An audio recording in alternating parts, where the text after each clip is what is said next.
Hi everyone, we're not officially live yet. We are just live so that we can start sharing the videos to the appropriate pages. So that is something that we are both about to do here, but it takes just a fair amount of concentration and here we go. Or maybe it wouldn't take other people a fair amount of concentration, but I find that it takes me a bit of concentration to share a live video. Oh goodness, there's captions and they're auto-generating. I find that unnerving. Oh, is it? I can't see it. Well, I've minimized it because I don't want to see it. I don't want to watch us talk on the actual thing because it makes me uncomfortable. Okay. So bear with us for a second. We're going to share videos. And actually, I've shared mine. So while Jackie works on sharing... I have not shared mine. Okay. I just need to find your page, which I will... Is it not bookmarked, Jackie? I'm offended. Okay. Is that not your landing page for Facebook? Pardon? Is that not your landing page for Facebook? No, funnily enough, it is not. How odd. Here we go. How odd. So I'm just going to say hello to Nancy and Lynn and April and Tracy. Fantastic. The gang. Hi, everybody. Just give me a moment. Hi, Anne. Figuring out how to do this. So yes, we're just sharing the videos and then we'll get started. There should be a little share button there. There is not. There's not a share button. No. Let me see if I can share. I think it's probably because I am sharing from my Gotcha. Let me see. It's all right. Just give me a second. Well, I'm going to see if I can share it to your group because I'm in your group, but I'm not an admin, so I don't know if I can. No, I can't. Okay. All right. Let's quit fussing with it. You can share it after. People can come to my page, I guess. Do you want to just link them to my page on your page? Actually, I can't find you as an author. That's the problem. Ah, I'm hidden. I'm very sneaky. You're a hidden person. I'm very sneaky. Okay, so I'm very sorry. Oh, that you don't like my page? Is that the situation? No, your page is fine. I am not okay. Because you don't like, do you not like my page? Is that the question? What I'm trying to do is I'm trying to share this not from my personal profile. I'm trying to share this from the author page. And I have to find you as an author. That sounds complicated. Well, I don't know if it's possible for me to do that, to be honest. Oh, sorry. I can't share to your page either. I tried. Yeah, I know. It is a mystery. I will try and share it to my group. How's that? I'll try that. And then we need to start talking about real stuff. Yeah, and then we do. I'm so sorry, people. I am just being a pain. It's the vagaries of Facebook, right? Oh, look, Facebook is just annoying. It's incredibly and intensely annoying. So, we say from Facebook. Okay. Right. Here we go. Now, let me see if I can do it now. Come on, Facebook. You can do it. Right. Oh, here we go. I might be able to do this now. Yay! Hallelujah. Okay. Share to a page. So if you're just now joining us, I'm Maisey Yates, and this is Jackie Ashenden. Neither of us are Facebook scholars. So, if, being a cliche person of everybody trying to share things on Facebook, and now, yeah, all right, okay. I'm just going to share this to my group, and then we should be good to go. Yes.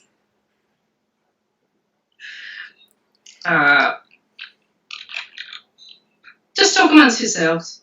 I was trying to think of something clever, but as I already told you, all I've done today is watch Hamilton reaction videos on the internet. And so I have nothing but like fan stuff to, Hi Ruth. I'm filled with fanishness, but those of you who have been following my page for a while and have seen me do, like, we did a whole video, it was you and me and Nicole and Megan, did an entire video basically on fanishness and our fangirl kind of movies and things. So, like, nobody here is surprised that I am, like, a fangirl of, like, there's, like, a new thing every so often, and when I go hard, so it's like Hamilton right now. I'm a fan, except my fan is very Kiwi.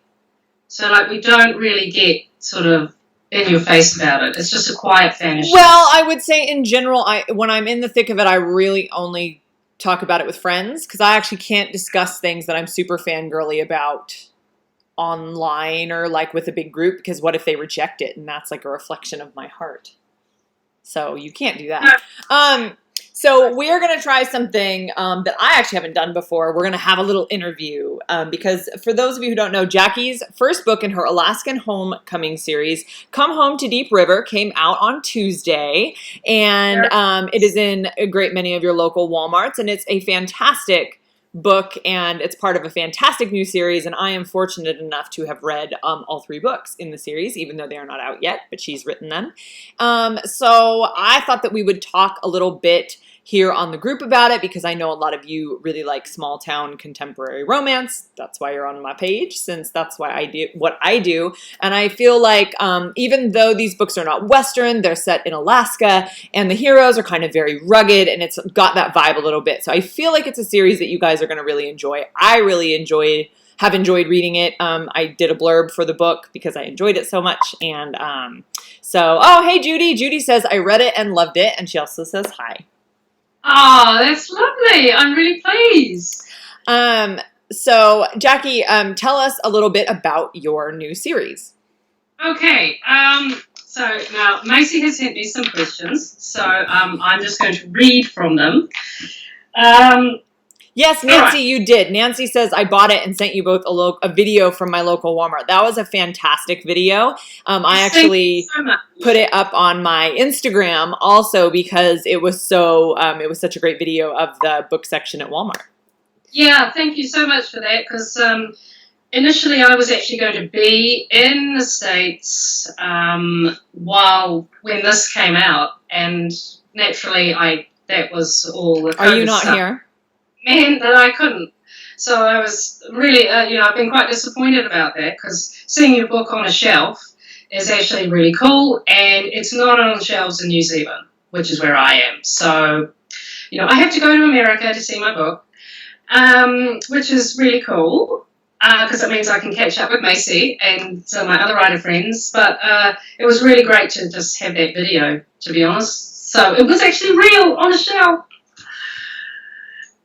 Okay, so my series is called Alaskan Homecoming, and it's set in a small town in Alaska that is privately owned.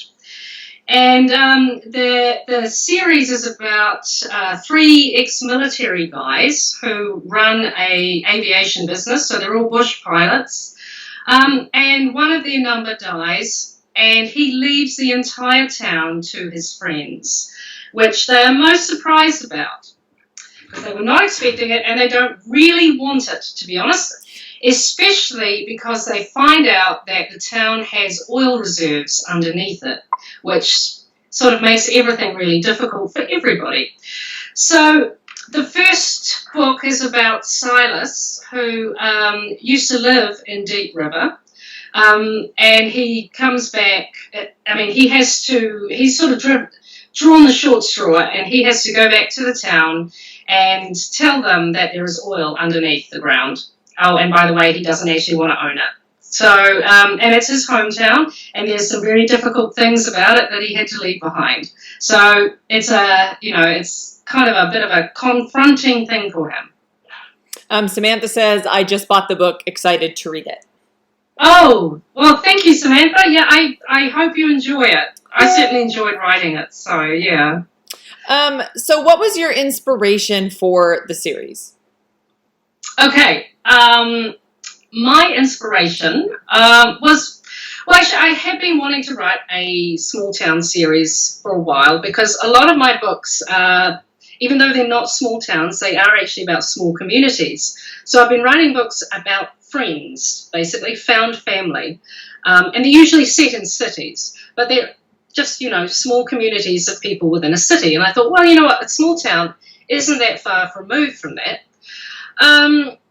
And I was sort of thinking about what, like, if you want to get a book published in a small town, it has to be set in the States. And I am not an American. I am a Kiwi. Are you not? Are you sure? Funnily enough. I mean, I don't know what gave it away. Probably the accent, maybe. What accent? Okay, so I thought, okay, a small town in the States, what could I bring to it that, like, as a Kiwi? And then I was sort of thinking about Alaska and how it's very similar to New Zealand in a lot of ways, in that it's really sparsely populated and it's very rugged, got lots of bush, and there's a certain kind of outdoorsy kind of aspect to Alaska that's very similar to New Zealand. And I thought, right, okay, so I'll put it in Alaska. Because I know, we both call the bush, like, we don't call it a forest or woods or anything. And, in Alaska, you got the bush. So I thought, right. Okay, and there are some other cool things about New Zealand, especially small town New Zealand, that was quite cool. And that's where I got the idea for a privately run town, because there actually is a privately run town in New Zealand called Mellons Folly Farm. And it looks like a Wild West town. And it's on somebody's private property, and it's actually for sale. So I saw that. Yeah. I mean, if you've got a couple of million, I think it's probably more than a couple of million. I know, I was thinking I wish I had like 11 million laying around. A couple of million. Yeah. And you really want to get away from COVID, come to New Zealand, buy yourself a town. It's fine. And I just thought, well, how cool would it be if you actually lived in a privately run town?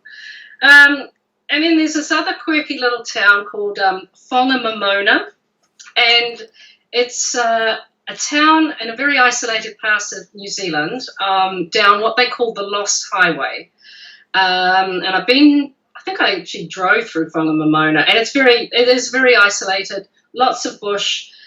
The road is a gravel road, so it's, really small and windy. And this town is actually seceded from New Zealand. So they're not part of New Zealand anymore. They declared themselves a republic, and they actually have passports that you can get. And they have sort of festivals and things. And I was very amused when I was reading about the way that they elected their mayors.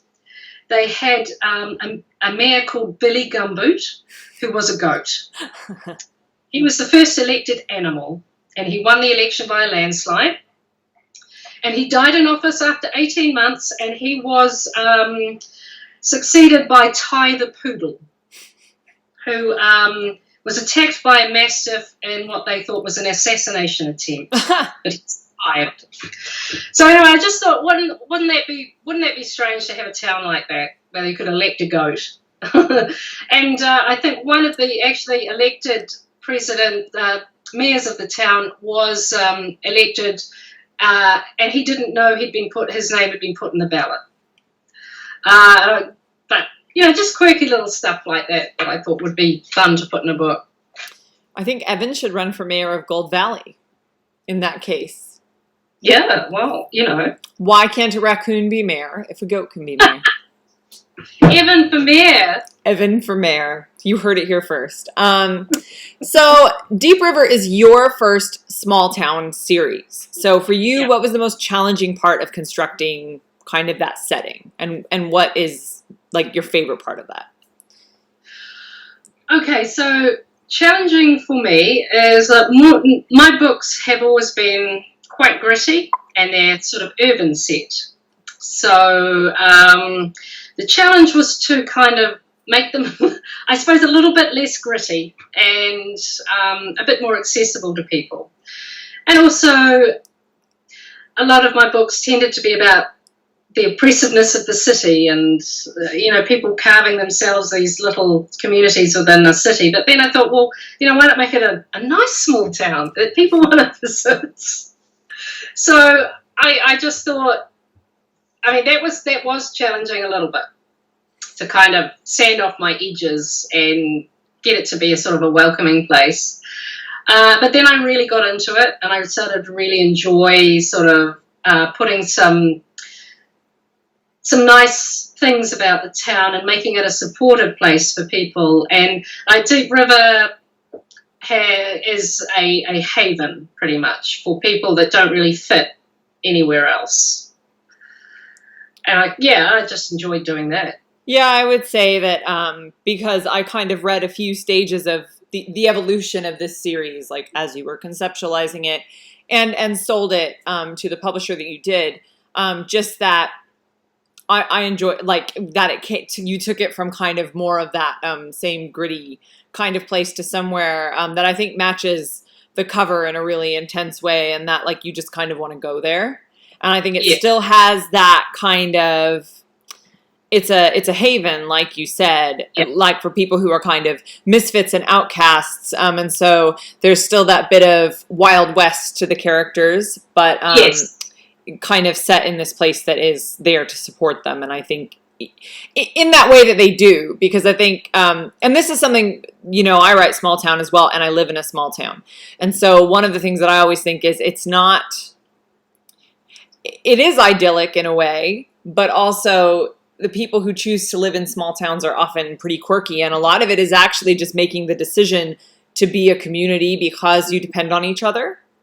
So it's not about everyone being super nice, and it's not about everyone being easy to get along with, but about the way that you have to choose to deal with each other because you will see each other again. And so I think, the way I sort of saw Deep River is, and the people in it, is like they're a big family, because like in Alaska, and you're very isolated, and it's a kind of a land of extremes, isn't it? So you get cold and snow and all of that kind of stuff. And if you're isolated, you have to depend on each other. Yeah. And like if you're a family, you may not get on with your family much, but underneath that, you do have that support. Because no matter how many arguments you have with your family, you've still got that deep support, and you can count on them. And that's the kind of feeling I wanted to create for Deep River. Yeah, actually. Mm-hmm. Yeah. So you have an array of colorful characters kind of about town that help create the mood and the vibe of the town. You've got this really great general store that has kind of everything in it. It reminds me a lot of a store up near Crater Lake, actually, in Union Creek, Oregon. And it's like very much like DVDs and books and bait and tackle and like, anything that you could possibly think of. Or like there's a store up at Diamond Lake that's similar. And that's what it reminded me of. It felt very authentic to kind of my experience of traveling in really rural places. And there's just like all the people that run these places. So tell me about your favorite town characters and kind of what inspired them. Okay, here's Jackie with another ripping yarn about her experiences. Okay. Well, I hear that telling stories is kind of your thing. Pardon? I hear telling stories is kind of your thing. Oh no, never. Not a storyteller at all. No. Okay, so one of the people I when I was sort of conceiving this series, I was thinking about New Zealand because that's my experience, right? And I used to do a lot of hiking with my dad when I was a teenager and a kid and a teenager, and it was a long time ago, but we call it tramping in New Zealand, not hiking. So we used to go tramping a lot in the bush, and I have this memory of this one track that we were hiking along, and I think I was about 12. I hated hiking, by the way, just quietly, I hated it, and I complained a lot. My poor dad. And we came to a trail hut where we were going to spend the night, And as we approached the hut, we saw that there was a sort of a little lawn, and there were possum skins pinned out, sort of And dry. bear in mind that possums in New Zealand do not look like possums in the United States. They don't. They're actually a lot cuter. They are. Yeah. They still got wicked claws, so you don't want to get near them. But, yeah.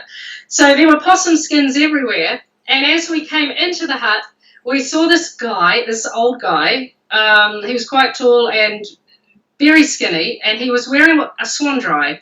And a swan-dry in New Zealand is just like this a flannel shirt made out of wool fabric. So sort of red and black checks. It reached the top of his thighs, and he belted it with a piece of string.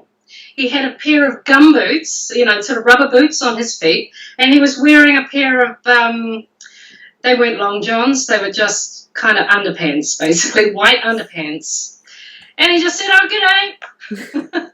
Do you want some possum stew?" And so inside this hut, he had, on the potbelly stove, he had this sort of cast iron pot full of possum stew that he had just made, and there were bones sticking out of it, and it was just like, no, thank you.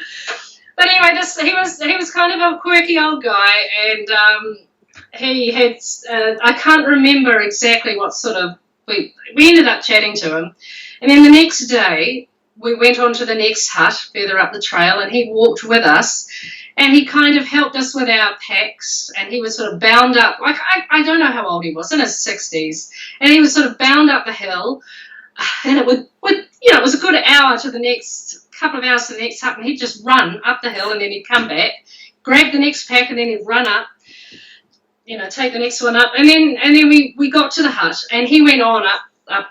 He went on somewhere else, and the ranger disappeared into the bush, stayed there. And then we said, "Oh, we just met this weird old guy," and he said, "Oh, you just met Filthy Phil," and that's what he was called. His name was Filthy Phil, and he was an old possum trapper. And I think I must have been about 12 or 13, so I didn't actually think I must put that in a book.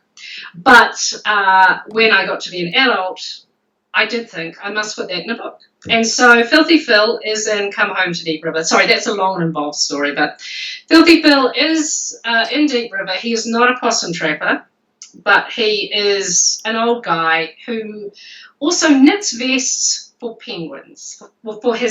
He's got a bird, he's got a sanctuary, and he knits little vests for penguins and his birds. Well, as you do.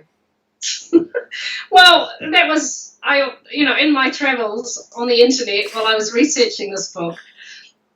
Now, I think I got it wrong. I thought it was an old guy in Dunedin in New Zealand that did it, but I think he's an Australian guy, an old guy that knits vests for penguins in a penguin sanctuary. And they have to wear vests because when they get caught in oil, their feathers get dirty and they clean them, and then they ingest the oil. So they put knitted vests over the penguins' oily feathers so that they don't clean them. And I just thought that was lovely. And I thought, I don't know, what would happen if Filthy Phil knitted? And then he could knit some vests for his birds. That is the cutest thing I've ever heard. Oily penguins in knitted vests. I mean, I wish the penguins weren't oily, but what can you do? I mean, poor penguins. I know. I mean, I don't think, they don't really have oil slicks in Deep River, but I think he just knits them because he likes them. Anne says it's primary election day, and when I think about the local candidates that are running for office, I think maybe the goat and the raccoon would be a preferred candidate to what's out there. Well, I mean, yeah. Look, Evan stands for cereal all day and panty stealing, really. Evan's shady. Evan has some scandals in his past. But you know what politician doesn't? And Rach says, love seeing you ladies chatting, loving Deep River and missing you both. We miss you too, Rach. For those of you who don't know the fabulous Rachel Johns, she is an amazing Australian author. And I mean, she's amazing everywhere, not just in Australia, but she happens to be Australian. And oftentimes we're seeing her this time of year as well. Yeah. Not seeing Rachel either. So boo, but hi. So, Silas and Hope's story, which is the hero and heroine in Come Home to Deep River, is kind of a friends to enemies to lovers story. Wouldn't you say? Yes, it is. So what is your favorite, like, I hate this word, what is your favorite romance trope? Okay, well, just on Silas and Hope, it was supposed to be a friends to lovers, because I really like friends to lovers. As do I. Romance. But then when Silas, like I'm what they call a pantser when it comes to writing, so I don't have a plot. I feel that. I have a plot, but like when I start writing, I don't really know what's going to happen or how it's going to happen.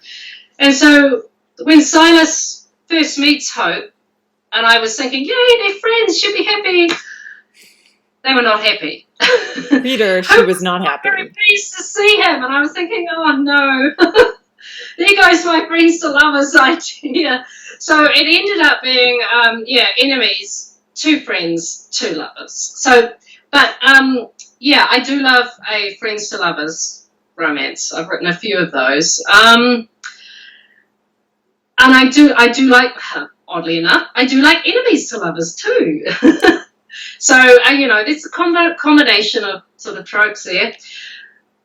I've got a whole lot, really. I don't know if I can say one favourite, Yeah, I don't really have a favourite either, although what I will say about something like Silas and Hope's story, Rach said, I'm reading this and thinking it is such a Jackie story.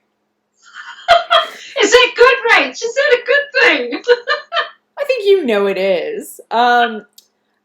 Because I was thinking with the friends to enemies to lovers, it's like you get that kind of hyper tension and resistance, but you also get that kind of shared past.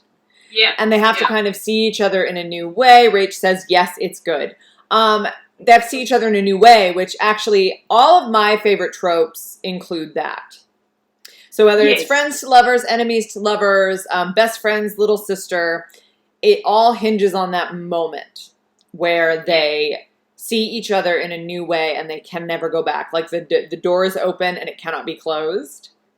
The sex horse has left the barn. Yes. You cannot put that horse back in the barn. No, well, Silas never, he always had feelings for her. Mm-hmm. And that was his problem. And Hope did have feelings for him, but she never acknowledged them at the time. And that was the problem. So, but I have written ones where where one or the other of them does not have any idea that the other one feels the same way. Mm-hmm. And that can be kind of cool. Yeah. So what is that's kind of the top line, that's like the tropey, you've got your town, you've got your, your themes. What is the deeper emotional core of this story? Like the deeper theme, do you think? Wow us.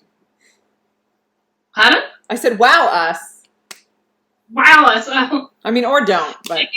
Instantly blanks on everything. No pressure! No pressure! Just be amazing. So I always have problems when people say, what is the theme of your book? And I go, I don't know. Love? I think that this, I think it comes to me when I'm writing it, actually. Mm-hmm. And for this series, it's about home and finding a place that's yours and being comfortable about where you are. And for this book in particular, I think it's about being able to come home, actually, and find, and it doesn't matter how long you've been away or whatever you've done, you can always come home again. And that's certainly for Silas, and I think for Hope it's about seeing home in a new way. Mm. And how her home becomes even more of a home when he comes back. Does that make sense? Yeah, it does to me. Yeah. So what is the next book in the series? What's it about? And when is it coming out? Okay, so the next book in the series is about Silas's friend Damon.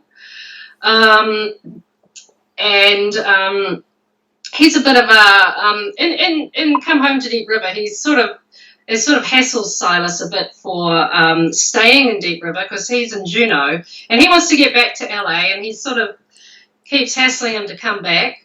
But Damon has some good reasons for wanting to get back. He wants to get back to LA, basically. He wants to sell up, and he's really annoyed with Silas hanging around in Deep River over a woman, of all things. But so at the end of this book, Damon arrives, and so his book is about... The problem with describing Damon's story is that it gives some spoilers away. Okay, well, you don't have to do that. You don't have to give. I'll try and say it in an oblique way. He has a promise that he has to keep to Caleb. And Caleb is the guy who died and left the town to everybody, to the three guys. And so, he's got a promise that he has to keep for Caleb. And nobody else knows about this promise except for him. But it involves Astrid, who is... I'm showing your cover so that everyone can see it because I think it's beautiful and it's covering my face, but... are you? You're showing the cover? Yeah. Oh, good. Oh, good. But this is the Damon story, so go on. Astrid, his heroine is Astrid, who is the mayor, who started out being very reluctant mayor because... they put her name in the ballot and she didn't really want to be put in the ballot, but she was elected anyway because Deep River elects people who don't want to be mayor, basically, because they don't really want anybody interfering.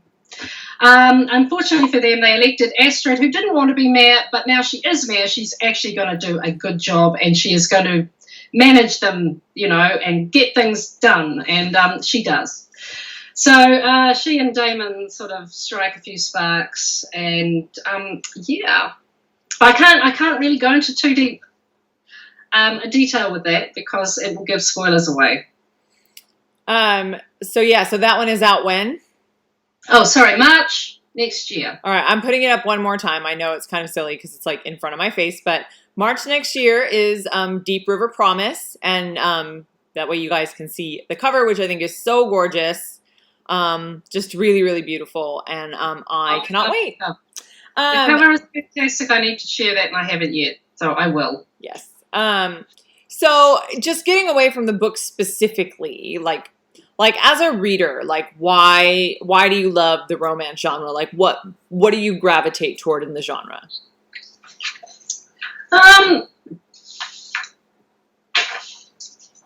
Well, any particular thing in the genre, or just the genre as a whole? Just the genre as a whole. I mean, whatever. Okay, well, I mean, I'm a massive reader. I used to be before I started writing. And I've always loved reading for its escapism. Yeah. And so reading for me has always been an escape. Writing for me is actually an escape. So I love romance because it's that pure escapism. Romance is about hope. And there's stories about love and that hope that you have at the end of, I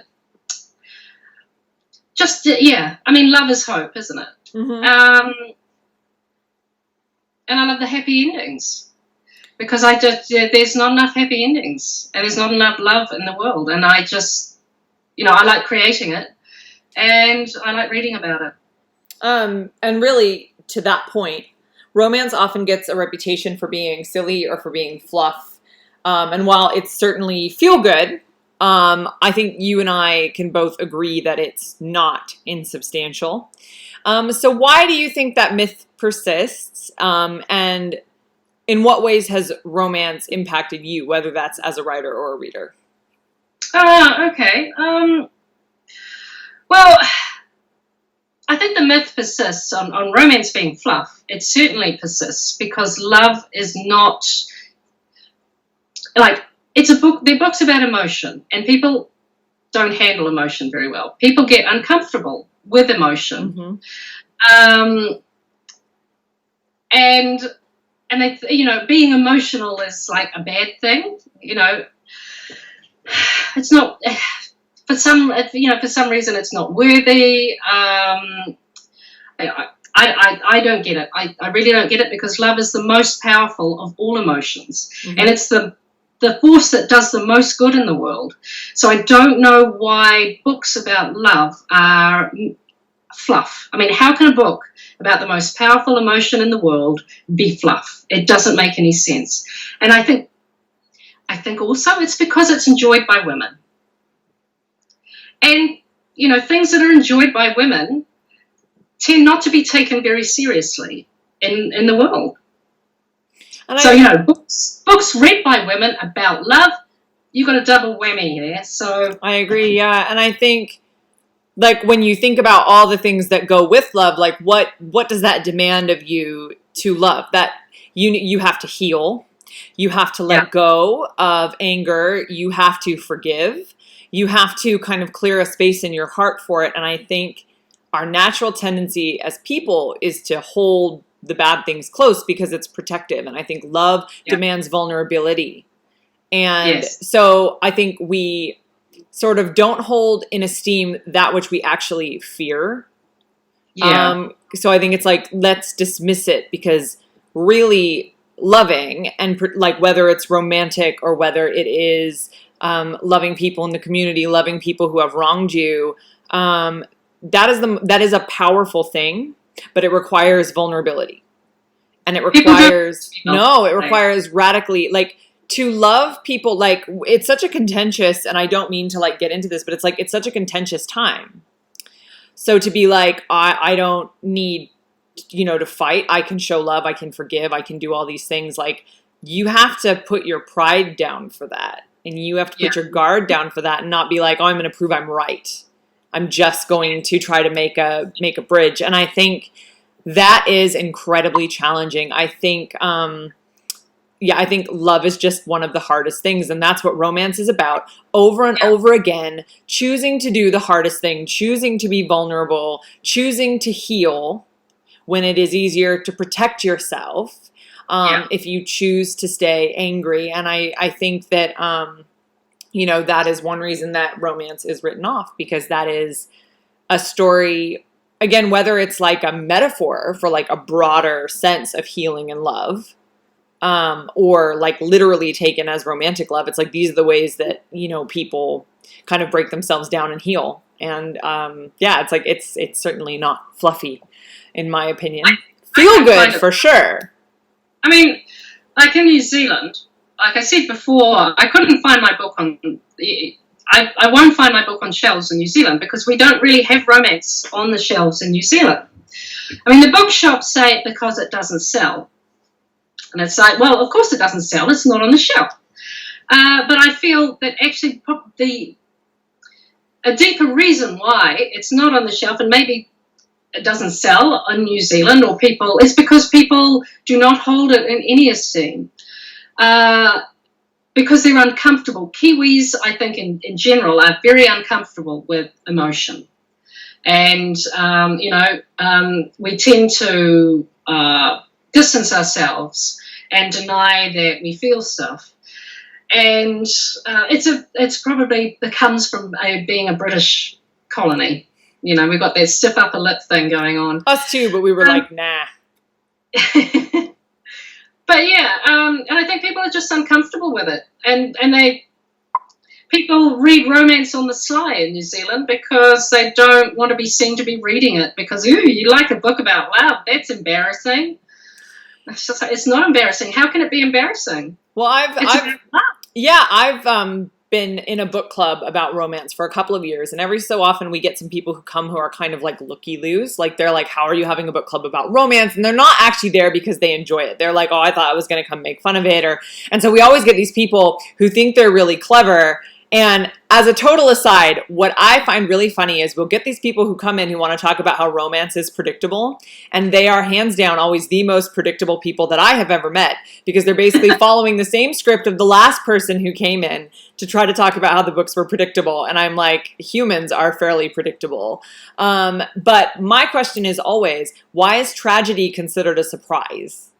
Yes. And happiness is considered predictable. I'm like, there's only two kinds of endings, really. There's happy ones and sad ones. Relationships, you can only end up together or end up apart. One is not more predictable than the other. Like, let's be very real.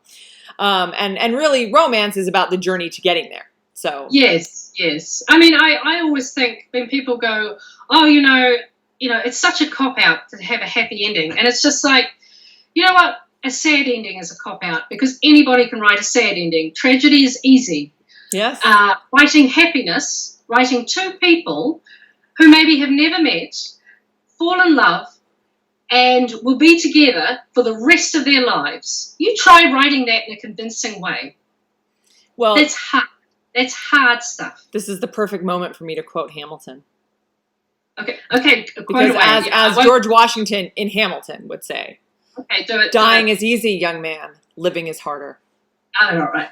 And Hannah says, hi, Jackie and Maisey. Congrats on the latest release, Jackie.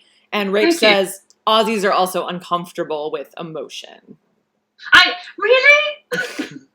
Aussies? I have to say, of these here colonized countries, Americans are probably the most comfortable with emotion. And I would not have thought that except for knowing you Commonwealth people. Because you guys are not here for the feelings. No, we're not here for the feelings. No, indeed. No, that's what I like about Americans, actually. You're just kind of, it's most of you, it's sort of like culturally you're kind of out there, and it's just like, this is my favorite thing is, and we've had this conversation like 1,000 times at conference and stuff when we all get together, because we're like a big group of Americans, Brits, Australians, and Kiwis. Oh, you basically the one Kiwi, but our token New Zealander. And so what I have noticed is you go, you ask a British person, how are you? And they go, oh, I'm not too bad. Too bad. And you ask a Kiwi, how are you? And they go, I'm okay. And then you ask the Americans and we go, I'm great. I'm great. And if you say to an American, I'm okay, we think you are saying something is wrong. Like, we're like, why are you not emphatically great? And just culturally, what invites conversation? Because like you've said, if you said to another Kiwi, I'm great, they'd be like, what, did you like win the lottery? So why are you being so up? Yeah. Whereas like, if I would like to have the barista at Starbucks ask me, how are you? And I actually don't want to have a conversation, I'm going to be like, oh, I'm great. Because if I say I'm okay, they're going to be like, oh, what happened? Did you like get a speeding ticket or something? So that's just one of the things I find funny about our. So if you ever meet a Kiwi and you ask them how they are and they say, I'm okay.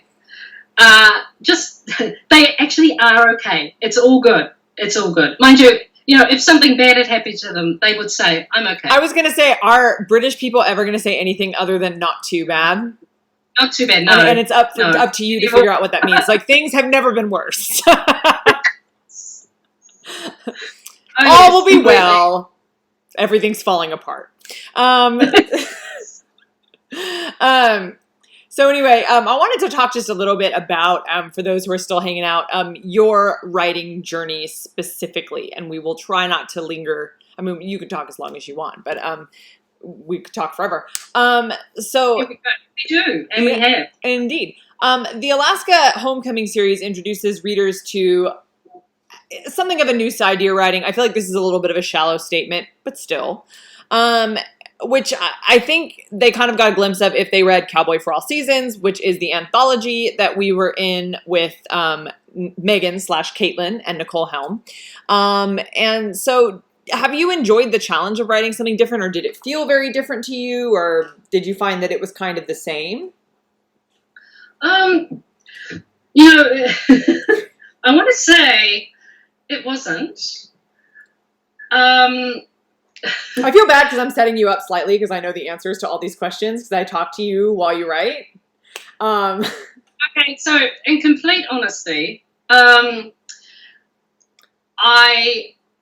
like writing something new. I do like to challenge myself and write different things because you get stale writing the same thing over and over again. And I found the writing the novella and Cowboy for All Seasons to be really to be different because a lot of my characters are larger than life in my other books, and I feel like the characters in the small town sort of were a bit more real life. Does that make sense? Well, that's like I always talk about. I'm like, my presents hero is going to solve a problem by like kidnapping someone.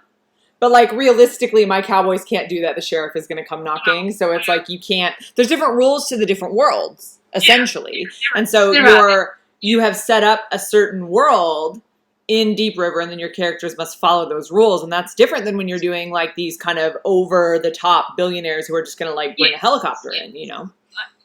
It's true. It's true. And for me also, there was a cultural difference. Because, again, I'm writing an American small town. Now, Americans have a different idea of their small towns than Kiwis do. And Kiwis are very dry and self-deprecating. And so, you know, when they think about their small towns, they're a little bit sarcastic. They make fun of it in a gentle kind of, when Kiwi makes fun of you, it's probably because they like you kind of thing. Are you like second grade boys on the playground? What?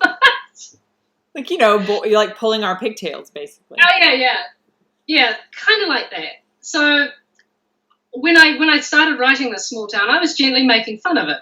But then I kind of had some feedback from my editor that maybe that wasn't a good idea because it made the small town sound like not a place you want to visit. I was going, oh, come on, yeah, everybody makes fun of their small town. And then it's like, okay, no, maybe that's a Kiwi thing. So maybe I need to be a bit less self-deprecating and make fun of my small town. So I had to adjust to that. And I had to also take out some of the grittier things that I make my characters do, you know, again, through feedback from my editor. And so it's just a sort of coming to terms with what the rules are of a new world, because I'm creating a world. That's, you know, whenever you write a book, you're creating a world. So you've got to figure out what the rules are for this particular world and what the reader's like in that particular world. Well, and I will say that as someone who's been reading your work since the beginning, I have found it really, it's interesting and it's refreshing because it forces you to problem solve in a way you wouldn't. That's what I find every time I change subgenres too, or genres as the case may be, that I have to find a new way to solve my problem. And when I have to do that, it forces me out of my rut that my imagination gets into. So actually it's really beneficial. So even though something can feel uncomfortable, I think it all makes you a better writer, you know? I think so. I think it does. I mean, because like I said, you can't keep writing the same old thing over and over again. I mean, you can, but I think... but I get bored. Yeah, and I think it gets very stale because you kind of get in your groove where it's like, this is the only way that I can imagine solving this scenario. And even going, well, we talked about this earlier today, like even with revising, because I construct my women's fictions very differently. Yes, and though I edit my romance in a linear fashion, I don't edit my women's fiction that way. I go by character. So I edit this character and then I edit that character. And today when I was struggling with my revisions, I jumped around, which is something I wouldn't normally do, even though I'm editing a romance. And so it's like, the more I push myself, the more I learn. And the more I learn, I think the more interesting things I can do, even in a familiar space. So I think it's always such a valuable thing to do, even though it can be really difficult at first when you are, like you said, learning the rules. and figuring out how you do, like, because it's all about figuring out how you do it, how I do women's fiction, how you write small town. Yes. Because you have to get in there so that you can see how, what a Jackie small town is. Well, I mean, the things that I really enjoyed about it is putting in some detail that I wouldn't be able to put into, say, a presents, or like a detail I probably wouldn't be able to put into any of the harder edge stuff, like a quirky guy knitting, knitting vests for birds. I can't put that anywhere else. It doesn't really go anywhere else. Or like we talked about, even just finding the tension in the fact that right now, in this space in your life, you don't want to fall in love. And not with this person who's leaving, not with, like, a different way to find tension and to resist falling in love, because it might not be world-ending stakes. Yeah. But it's like, in these lives, in this town, that is very high stakes. And I think, that makes for an interesting and different read from you, which I enjoy. Well, I'm glad you enjoyed it. I did. So I think we've already talked about this, but what types of stories? Actually, no, we didn't, because the truth of the matter is you started out writing quite funny. So what types of stories were you initially trying to publish? And then this kind of dovetails with the next one, so I'm just going to say it now. Like, talk a little bit about your journey to publication, because I, of course, remember it super vividly, even though it was like 8 years ago now. But, like, go on. Maisey remembers it super vividly because all the dire emails and phone calls and weepings on the couch that I used to do in my journey to publication, which was very fraught and Look, Jackie, some of us are opera heroines and we only do things dramatically. Like, okay, Kiwis are not very open with their emotions, but actually we feel things very, very deeply. At least I do, anyway. Okay, so I started out writing for a line for Harlequin called Kiss. It used to be called Modern Heat. And it was kind of a bit chick-litty, a bit flirty. It was quite sexy stuff. And I entered a competition. I've been writing for years. I've been writing over 35 years for myself. And I used to write romances for a friend. Like, a friend and I, when we were 12 years old, wrote our first romances together in longhand in an exercise book, and then we swapped them. And then for the next 15 years, we swapped romances. And then she stopped writing hers, and I just kept writing them for myself, basically. And then I happened to meet a Harlequin author, Karina Bliss, who used to write for Super Romance. She's really great. And I talked to her about writing and how I, write all these romances. And she said, you should probably submit a story. And I had thought about submitting to Harlequin for years, and I just never got around to it. So anyway, this competition came up called Feel the Heat. I entered that contest. You didn't get anywhere. I didn't. No, it's true. I did not final in that contest. Actually, no, I think it was a contest before then, because I came second or third. I think it was a runner-up or something. No, maybe it wasn't a runner-up. I don't know. Anyway, it's lost. No, I lied to you. I did not enter that contest. I entered. You won, Rachel. Did you win? No, you were runner-up. Did Rachel win? Someone was runner-up. Wasn't me. I think I got third or something. I don't know. Go on. Anyway. The first competition I entered, I got nowhere. And 6 weeks after I entered, I had decided that... you and Rachel Johns were joint runner-up. She is... Lucy King won. Okay, I did enter that contest, yes. Okay, so this was the one before that. And 6 weeks later, because everything was done by mail, I got a letter from a Mills and Boon editor, and I had decided I was going to give up writing, because clearly I couldn't write, because I didn't get anywhere in this competition, and it was like all bad. That doesn't sound like you at all. I made my husband open the letter and read it, because I couldn't deal with it. Maisey will be familiar with this tactic of mine. And so he said, oh, yeah, okay. So he was reading the letter, and, I sort of said, oh, what does it say? And he said they really liked your writing. And I was like, what? No. And he said, yeah, they want to see something else. So it's like, give me the letter. So I read the letter, and it's indeed, they thought my voice was very suited to Modern Heat, and could they see another story? So I sent away another story, and then came this competition. And then I got runner-up in this competition with Rach, and I got to work with an editor for about a year on a story, and I had a book that went through 3 rounds of revisions, and they, nearly were going to buy it, but I never I was going to say, for those of you who are watching who are aspiring writers, this is not the point in the story where we can say the rest is history, and I actually think that you should find that cheering, because this is just the beginning. So, honestly, it's not cheering at the time. And while I have stopped Jackie, I was looking at the rest of my questions, and really we've answered all, we're going to have answered all of them by the time you get to this, because they all blend into this story. Okay. So, and Anne has asked us a question in the sidebar.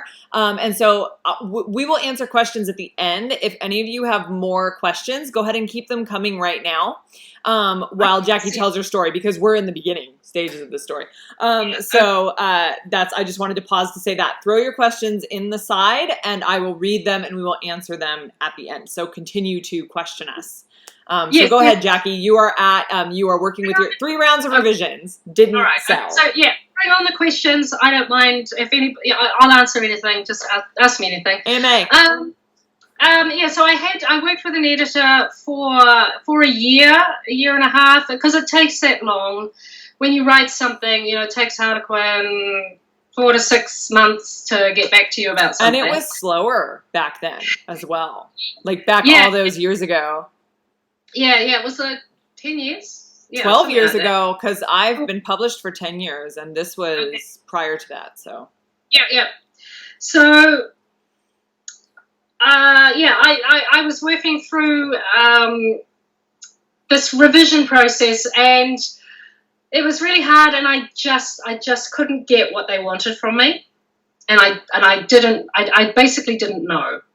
So they ended up not buying that book. And I started again with something new, but it was very hard, and I didn't know what I was getting wrong, and eventually I just, when you send something to Harlequin, they either give you a form rejection, which is just a letter they send everyone saying, no, thanks, we don't want this, or you will get feedback. And I went from having lots of feedback to getting form rejections, which was a bit dispiriting, to say the least. So I decided actually in the end that maybe I wouldn't do Modern Heat, and I would try writing for Presents, because the problem with me is I have a very deep emotional voice, and I like a lot of intense emotion. And I don't think, although the editors really liked my funny chicklet-ish voice, it's not really me. I do have humor in my books, but my humor is quite dry, and I prefer to have sort of intense emotion happening. So I tried writing for Presents, and I did get a little bit further with writing Presents than I had with Modern Heat. But I still wasn't hitting You something. did just fun story. Pippa Roscoe, who now is a Presents writer, took your Chic book, which is actually now published at Thule, to acquisitions for Presents, because she really wanted to buy it. And I saw her in New York not long after that, so I had heard that whole story. And I got really burned out while I was trying to write for publication, and I lost all the joy in writing. And I had this idea that actually wasn't for any category line, and I thought I'm just going to write something for me, and I'm not going to send it. I just want to write a story that I enjoy writing, and it won't be for anybody but me. So I started writing this book, and I just really loved it. I just wrote I wrote it really fast, and Maisey wanted to read it, and so I sent it away to her, and I said, it's not Presents Maisey, so don't expect anything, blah, blah. And Maisey really liked it, and she said, you've got to send this out to somebody. I believe I browbeat you, like, horrifically. Yeah, and it wasn't Which sounds like me. It wasn't a story that would suit a big 5 publisher. So I sent it to Sam Hain Publishing, which is a digital publisher. They're gone now, but they used to be around, and they used to publish a whole lot of stuff. And I just forgot about it. I just thought, okay, I'll send it. I'm not expecting anything. And then 4 months later, because it still took them 4 months, they sent me an email saying, we would like to buy your book. And honestly, probably even now, that has been one of the highlights of my career. Your first sale is always one of the highlights. It's the extreme high, because I had spent 5 years writing full-time, trying to get a book accepted. So this was at the end of 5 years of hard writing. And I finally got an acceptance, and it was just the greatest thing. I still remember talking to you on the phone, and like right after that sale, and yeah, like I think we were both weepy about that. Yeah. Tracy says you're stuck on Jackie repeating a syllable, so I hope that that's not what everyone is hearing. Oh, right. Yeah. Okay. I'll just keep going. Yeah. And so after that, you know, I sort of wrote another one, and then I got an agent, and then I got a series idea that I was going to write for Presents. I still had a book with Harlequin under consideration. But I had another idea for another series, and I sent it to my agent, and the agent was really pleased with it. And she said, well, I'm going to send this out. And it was a series about some misfit billionaires who lived in New York, and one was a biker, and one was a gambler. One was a tech woman in tech, and one was an ex-SAS dude. And so my agent shopped this around, and I was, just like over the moon when they managed to sell it to Simon's Press. So, and now I can say the rest is not actually history, but there have been ups and downs. Is. But then I will actually say this. The way I got published with Harlequin was that, and I do love this part of the story, was they approached my agent and asked me if I had anything that they could use for their new Dare line. So after 5 years of trying to get accepted by them, they came to me. I'm sorry, Harlequin, I love you, but, you know, I am forever pleased about I think knowing our editors like I do, I actually am sure that they like that part of the story as well, because they weren't responsible for your 5 years of not selling, and I think that they appreciate the little irony in that. So I think so. I love the Harlequin editors. They're fantastic. They are. They love them. Part of the story is one of my favourite. And I did have something. I had a story I've been writing for my newsletter. For just yourself, again. And actually, I would say, every time you have written something just for yourself, you inconveniently end up selling it and then have to, like, finish it really quickly, or, like, or the big key is, for those of you who are in Jackie's group, you know she keeps promising to write this virginity auction book that she's been working on for literally ever. Every time she starts working on it, she sells something else that needs to be turned in, like, immediately. And it's like a good luck charm, except that the book never gets... So, like, Jackie's secret to success is just writing a thing for her own enjoyment, and, like, either because she's then blockaded from doing it, or she then sells that project. So that is literally always the turning point in her career. It is true. It is true. Writing for me, that's what I tell writers, actually. You've got to write for yourself. Because if you write for other people, it's only going to end in disappointment. You have to write what you like. You have to write something that you feel passionate about. Yeah, and that doesn't mean not making concessions. No, for marketability. That's a whole other discussion. But it's like, but your heart has to be in it, and I think fundamentally, your career is a testament to that. And so, if you guys have any questions, go ahead and put them in the comments. I'm going to read, and we will answer Anne's question. I know you both have to do your books knowing that they will be released sometime during the next year, but will either of you plan to incorporate anything about the pandemic that everyone around the globe is currently dealing with? No. I was actually thinking about how to articulate this because I've been asked this now a lot, and I have said no every time. And people are like, oh, and like I've been told by some people that's not responsible in some word or another. And I will, Tracy can't hear me, so me saying this like absolutely isn't helpful, but I'll put it in text for you, Tracy. I was thinking about this, and I thought, one of the big defining tragedies of my lifetime certainly was 9/11.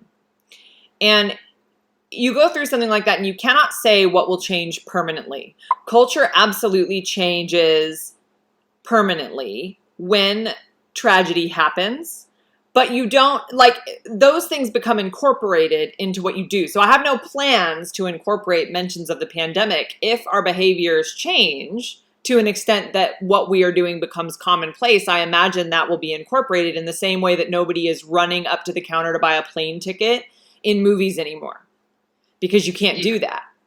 Because the way that we do air travel has changed. People can't walk to the gate with you. If they don't have a ticket, you have to go through security. When they show the skyline of New York City, the Twin Towers are not in it, but we don't have a polemic every time about why. So these things become accepted changes and accepted parts of the world we live in, but it doesn't mean that you have to get into the nitty-gritty of the kind of depressing reasons that things have changed every time. You don't have to go, well, as you know, we must go through airport security because of this thing that happened in 2001. That doesn't occur. So for me, it's like, yes, if things change permanently to that extent, then that will make its way into contemporary romance. But I think that writing a book now that's going to come out in 2021 or 2022, there's no way that I even could address it without putting the book squarely in 2020. So, and that's not what I want to read anyway. I want to read about my idealized small town because, as Jackie said, whatever we're writing, we're building a world. So, I will continue to build the world that I want to step into. And that is kind of my aim and my focus is to continue to write that escapism and to continue to write, a place that I want to be in a time that I want to be in. I try to not some people put social media in their books. And they hinge their books on social media. I don't mention it at all. My characters, for being in their 20s and 30s, are not, the only way that they use phones is to text. That's like the biggest concession to technology that I make in my books. They don't get they don't get on, I'm not using dating apps, and I'm not using even Facebook, which is so common. We're all on Facebook. I'm on Facebook right now. Fundamentally, you're realistically going to be keeping up with people from your past via Facebook. I pretend that doesn't exist in my books. So people can not know what's going on because I think it's more fun. And I would rather not have my cowboy sitting there scrolling on Facebook being like, oh, dislike, don't agree with you. That's dumb. I don't want to read it. And fundamentally, I don't want to date, I don't want to read about a guy who would be on a dating app. So I'm not going to put him on the, you know what I mean? So it's we make those choices anyway. And I'm just going to continue to make that choice because, and I'm sure there are going to be plenty of writers who will make a different choice. And if people want to read that, that will be out there, but mine will be out there as well. I mean, for me, it's basically the same as Maisey's answer. And I write for myself, and I write to escape. And I don't want to write a book full of COVID. No. I'm done. It's kind of depressing, and it's awful, and it's something that most people would like to escape from if they could. So why not why put it in there? I don't understand why we have to put it in there. I don't see why I should. No. And I'm not going to. I mean, unless it becomes part of the culture. It's like how Maisey said, people want to get away from it. So I'm not going to put it in my books because my books are supposed to be escapism. Yeah, and that's like people, their hope, their books of hope. And I'm not putting COVID in my book. Yeah, and I mean, look, we all have like trigger points that make something not escapist for us, and that doesn't make it wrong to include it. But I would say this is going to be a global trigger point for quite some time, and a whole lot of people are not going to want to. No, And I mean, I get that some people like to have reality in their romance. And you know what? If you enjoy a lot of reality in your romance, go for it. I would like to have an idealized reality. I like authentic emotions and idealized reality. Maisey was talking about Facebook and social media, and like the Deep River books, internet access in Deep River is patchy.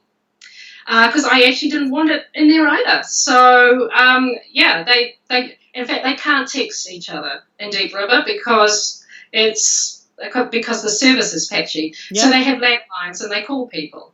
Yeah. I don't want to date my book like that. And to that point, April said, I feel like most romance novels are like that. I recently read a book from 2000 and it could have been from 2020. And I think that I actually think it's really interesting, and here I will grandstand just slightly, and I am a historical romance reader, and I love it, so this is not shade. Please don't get me wrong. I've been mainlining historical romance because it is so clearly escapist in our current time. Lisa Kleypas is my lifeline, and Sophie Jordan as well at the moment. So that's been something that I'm super into. But I feel like, paranormal romance writers and historical romance writers get all the credit for building a world. Like they've done all this research, or they've had to like do all this world building, and it is certainly its own form of that. But contemporary romance writers are building a world in exactly the same way. That is one that you want to go to, and that is slightly more better than the reality that you are living in, and one that you want to escape to and enjoy. And we're making deliberate choices when we leave certain things out, like you, Jackie, like deciding that there's no internet access. And it's like there's a reason for that, because when you are trying to, a small town is really about escaping to something a little quieter, escaping to something a little bit more manageable. And so including the kind of broad, world of the internet noise and all that kind of goes counter to that. So you don't really want that, and don't really want my hero. It's a simpler place. Yeah, exactly. So I think, that's kind of and like I said, there's not a right or wrong choice. That's just, for me, it's like I have written many books since this pandemic started. Many, as have you, Jackie, I know. Yeah. And so if we were writing about it as well, I wouldn't be able to finish the books. No. There is no way that I would be able to write that right now. No. What I want is to write books that have nothing to do with that. I just want the same as for my reading. I need it in my writing. I need that escapism. So in order to get the books written, no COVID. So does anyone else have any more questions before we sign off? Anne says, I'm glad to hear your reasoning for that, since for me, romance means being able to connect with others. And right now we are not able to connect as easily as we would like. I actually agree wholeheartedly with that. I totally agree that romance is about connection. And I think, again, it's like totally self-servingly, I want to write about that easy connection, that easy interaction. The book that I am starting next week is very much about somebody coming and joining the community of Gold Valley and making those connections. And to get to write that, and to get to write the town and everybody kind of being in the bar and being kind of together it's refreshing, because we're not able to just get that right now. Quiet over there, New Zealand. I know you can go out. Hey, you didn't say a word. Well, thank you guys so much for tuning in. I'm going to give away a couple of books. Oh, yes.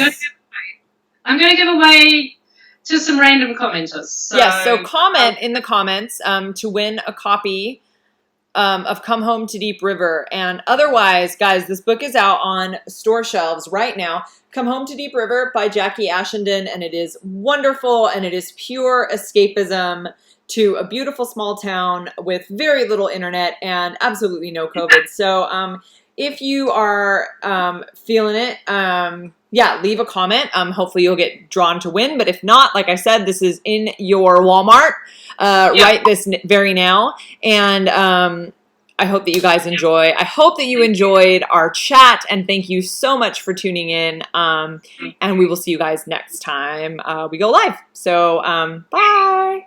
Bye.